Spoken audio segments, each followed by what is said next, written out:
ধন্যবাদ।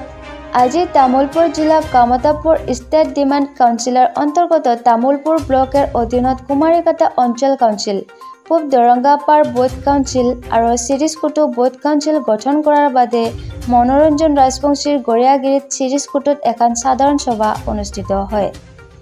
উক্ত সভাতে ৰতন ৰাজবংশী গড়িয়া আৰু নিৰ্মল ৰায়ক মাৰিয়া হিচাপে নিয়া কামতাপুৰ ষ্টেট ডিমান্ড কাউন্সিলৰ পূৰ্ণাংগ 18জনীয়া কুমাৰীকাটা অঞ্চল কাউন্সিলখন গঠন কৰা হয়।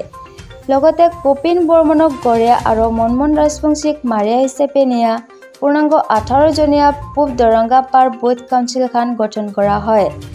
আৰু পৰেশ ৰায়ক গড়িয়া গুণৰাম চৌধুৰীক মাৰিয়া হিচাপে নিয়া পূৰ্ণাংগ চিৰিজকুটু বুথ কাউন্সিলখন গঠন কৰা হয়।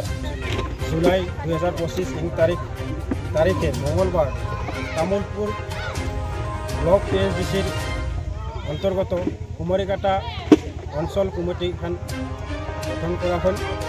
তো আজিৰ সাধারণ সভা, এই সাধারণ সভাখন শ্রীযুত মনোরঞ্জন রাজবংশী সভাপতিত্বত সাধারণ সভা হয়ে অনুষ্ঠিত করা হয়।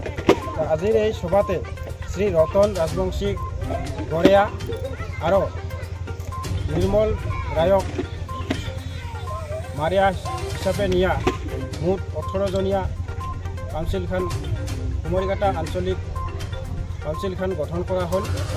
তো আজিৰ এই সভাৰ জৰিয়তে কুমাৰীকাটা আঞ্চলিক কাউন্সিলখনক দায়িত্বভাৰ অৰ্পণ কৰা